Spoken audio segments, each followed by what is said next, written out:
अशा प्रकारे हा चकलीचा पीठ मळून घेतलेला आहे। 1 वाटी डाळ चांगला भाजून घेऊन मिक्सरमध्ये बारीक करून घेतलेला आहे।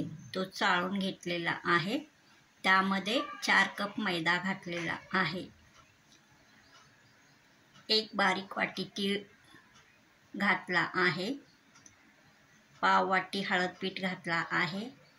अर्धी वाटी बारीक वाटीने लाल तिखट घालायचा। चकली मसाला पाव वाटी घालायचा। चवीनुसार मीठ घालायचा। ओवा अर्धी वाटी घालायचा। जिरे अर्धी वाटी घालायचा। मग हे चांगला मळून घ्यायचा। मळण्याआधी यामध्ये अर्धा कप तेल गरम करून घालायचा। मग थंड पाण्याने मळून घ्यायचा। नमस्कार, स्वागत आहे तुम्हा सर्वांचे माझ्या या नवीन रेसिपीमध्ये। आज मी करणार आहे क्रिस्पी चकली। चला तर मग रेसिपीला सुरुवात करूयात। हा बघा, आता पीठ मळून घेतलेला आहे। आता या साच्यामध्ये हा पीठ घालायचा। चकलीचा साचा लावायचा ह्याला। हा बघा, आता बंद करायचा, घट्ट झाकण लावायचा। मग अशा प्रकारे चकल्या करून घ्यायचा।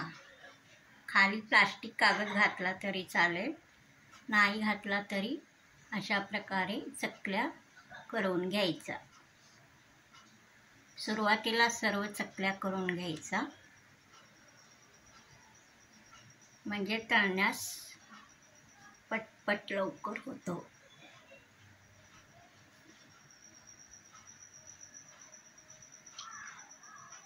हा बघा, अशा प्रकारे चकल्या करून घ्यायचा। अशा प्रकारे पीठ तयार केल्यास एकही चकली मोडत नाही, तुटत नाही। हा बघा, अशा प्रकारे मी चकल्या करून घेतलेल्या आहेत। लहान लहान प्लेटा घ्यायच्या। मग एक प्लेटवर अशी चकली करून घ्यायचा। नवीन शिकताना हा प्रकार चांगला, एकदम सोप्या प्रकारे तेलामध्ये घालता येतो। तेल गरम असतो ना, त्यामुळे अशा प्रकारे करून मग तेलामध्ये घालायचा। चकली हे बघा, एकदम काटेरी चकल्या तयार झालेल्या आहेत। तेल येथे चांगला गरम झालेला आहे।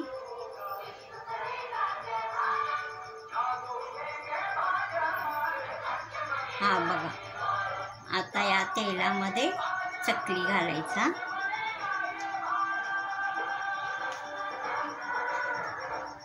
हा बघा, व्यवस्थित चकली तळत आहे।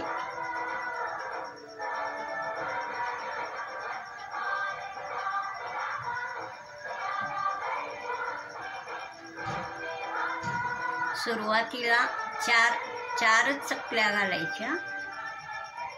चांगला व्यवस्थित तळून घ्यायचा।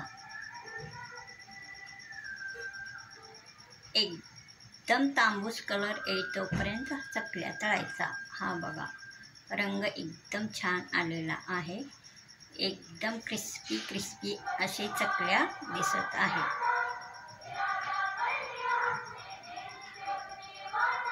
हे बघा, सर्व चकल्या मी आता काढून घेतलेल्या आहेत। हा बघा, एकदम क्रिस्पी चकली आपली तयार झालेली आहे। हे बघा, रंग छान आलेला आहे। सर्व चकल्या मी अशाच प्रकारे तयार करून घेतलेल्या आहेत।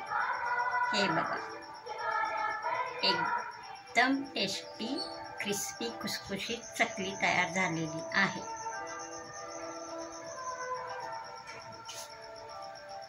हा बघा, मोडला तरी एकदम क्रिस्पी चकली तयार झालेली आहे।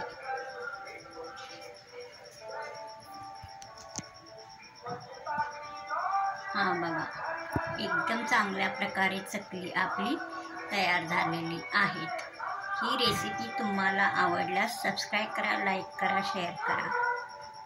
हा बघा, एकदम क्रिस्पी अशी चकली तयार झालेली आहे. 1 महिना ही चकली व्यवस्थित चांगला टिकतो.